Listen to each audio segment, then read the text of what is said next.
everybody. So today you find me at lunchtime, see, noon, it is a Monday, driving to my mechanic to get this alternator thing fixed. As you can see, the battery light is not on right now, but we already learned that whatever it lacks, whatever it's needed, whatever it needs, there you go, it illuminates. So the fact that I'm gonna go on a highway right now, maybe that'll keep it off for maybe longer than average. But over the last, 2-3 days, because like I filmed, I released all those videos with a little bit of a delay, but they basically happened all within a few days of each other. I got the battery light as I was just driving home. As soon as the weekend hit, which was I think just 2 days later, I got the new battery replaced, which was on a Saturday. Then I didn't drive it since. Then on Monday, this morning, I hopped in, it starts. I mean, that's the good part. And I understand that when the alternator is not working right, it can die at any time, which I'm really hoping that it won't do it in the next 15 to 20 minutes that it'll take me to get to the mechanic. So with the new battery in, I was really hoping that that would fix the problem. The old battery was 3.5 years old, really not old by any stretch of the imagination. But anyway, I'm sorry, the police was like, I don't know, does this count? Like if I'm holding the phone pointed at the road or at the gauges or anything, does that count on being on your phone? I guess it's not against the ear, so I don't know what the rules are. But in any case, after I posted that previous video where the light came back on my way from Walmart to return the core charge of the used battery, it came back on. So obviously that didn't fix the problem. And I do appreciate all your comments and all of it. I mean, I will have the mechanic check the belt out too, since I am leaving it with him. I mean, might as well knock it all out. I'm fine. That's the thing. Like, I know I've mentioned this many times before. I'm okay with paying the mechanic. I really am. I know you guys said, oh, it is so simple. Even a non-mechanically inclined person should be able to replace it. Yeah, and it's probably true, but I'm not one of those people. I would hate to start messing with it, thinking, I'll watch a video and I'll do it, right? And anybody can do it. Yeah, I'm sure maybe I can. But at the same time, I would rather not. I would rather pay the mechanic. I don't know what he's going to charge me, to be honest with you. I'm sure it's going to be cheaper to do it myself. And I know these alternators are pretty, widely available. He was able to get this alternator from the moment I called him, Saturday afternoon. He called me this morning saying that he already has it. So I guess these alternators are not, rare, obviously. And I'm sure I could have bought one myself, but at the same time, you have to understand my point of view. I have a family. I work. Yes, I do get Saturdays and Sundays off, but at the same time, it's just not my thing. Like, really, like I can put together, I think, a Panzer platform. And one of his comments, in the past when I was posting Lego, he's like, oh, put together a 4,000 piece Lego, no problem. Like do something like, fixing his car or something simple on his car, big problem. I would rather pay a mechanic. Yeah, and that's me, You don't have to like my style, but I'm being honest with you. I have no pretensions or intentions of working on this car when it comes to stuff that I'm not interested in. And I would rather pay a few more $100 than I would otherwise. And have it done the right way. And if it's not done the right way, to have a venue to go and be like, hey, buddy, it's not it still comes back on, right? It's still leaking. It's still not fixed. So that's my style. You don't have to like it, but you're just gonna have to accept it. That this channel will never be how to fix, how to replace anything more involved than what I did before. Man, if it wasn't for the highway entrance being like just a couple blocks away, I would definitely switch lanes. But anyway, yeah, so this channel will never be anything, mechanical stuff like that, other than like replace the headlights and even that didn't work for me. The tail lights, I was able to. So we'll see how it goes. And yeah, we'll see, it's still off. I mean, I've been driving for about 5 minutes, so I don't know what it's doing.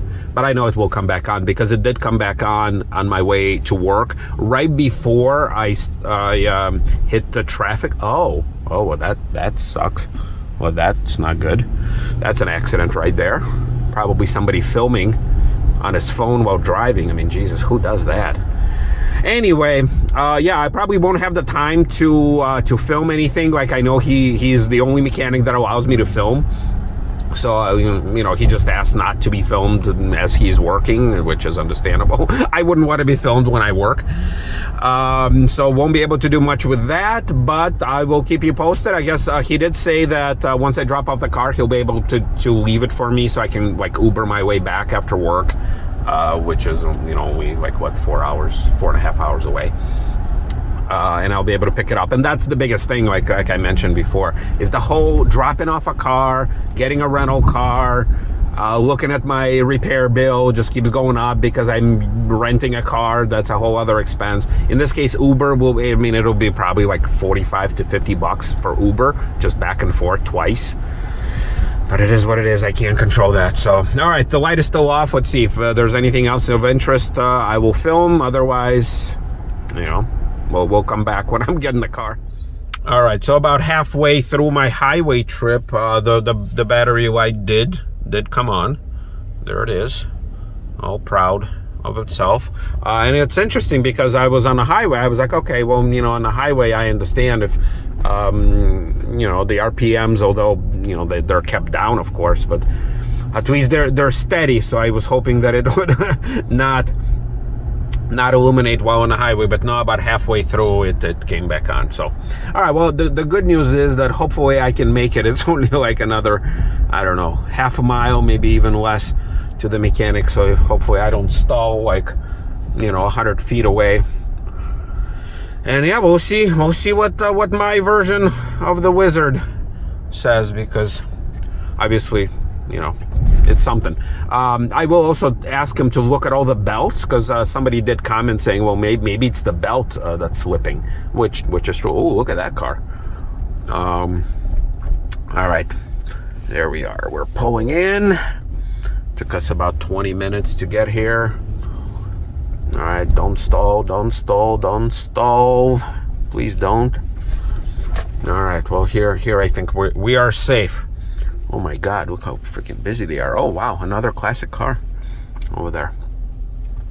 And look at this, another town car. I think it's the one that I filmed earlier. You see that? Bam, right there. Look at that. Right there. So, all right, so he did measure it out. Yeah, it was putting out 12 volts instead of 14. So I guess he said, yeah, it is indeed an alternator. Okay, I believe him. I have no reason not to believe him. Look at this beast. While I'm waiting for my Uber, look at this. I have to like zoom out. Look at this. Holy moly. Plymouth. Wow. This grill like barely fits. Okay. Something you don't see every day. I guess it's probably for this body shop that's near him. Yeah, like I have to use like a zoomed out view where to like fit this car in one frame. Okay, so it looks like it's a little fraying. Probably needs a little restoration because it's actually rained. So, well, I hope water didn't damage it. Holy moly, that's when cars were cars.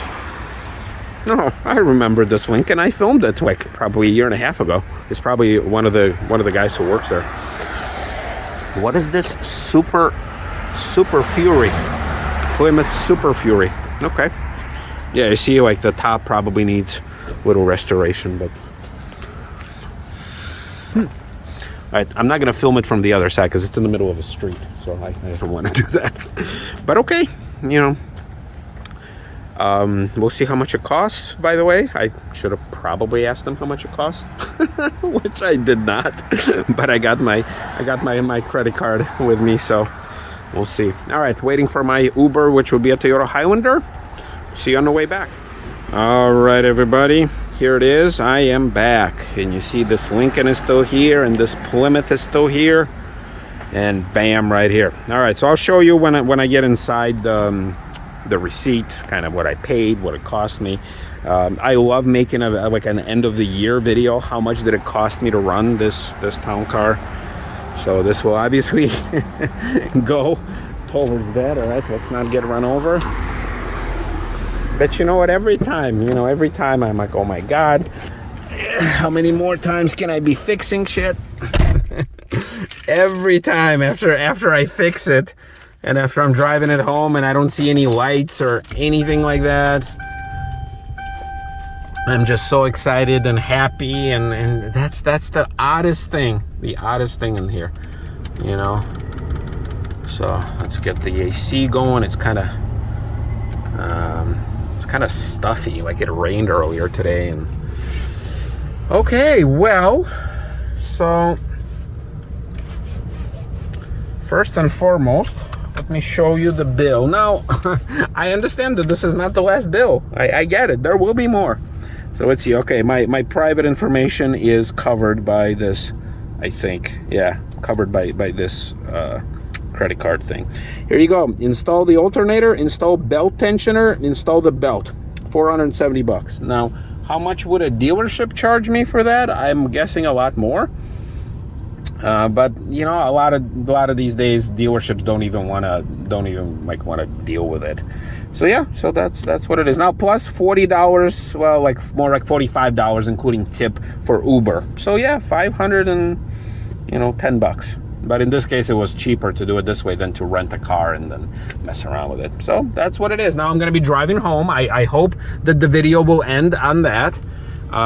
We can kind of look at this Lincoln. Let me see, it's missing a little L. LS V8 with a little, you see, bam, look at this. You got 2 stars, and it looks like there's some rusting happening right there. Now, how do you get rust like on that portion of the trunk? I have no clue. So there you go. And then that white town car that I very briefly filmed when I was dropping it off. Yeah, it's the same white town car, the same guy who I filmed, whose car I filmed earlier. All right. Well, look, if I continue to film a little on the way home, that means the light came back, but hopefully not. So I really hope that this is it. I was thinking about getting an oil change too, but I was like, well, I just got the oil change right there, and then I don't have to do it for like another, 4,000? Yeah, 4,000 miles. So I was like, no, oil change is fine. Oh, plus I got the card, I guess, for the free oil change for when these people forgot. Come on, focus. When these people forgot to actually change the oil. So I got that. All right. If I don't see you, we'll see you next time.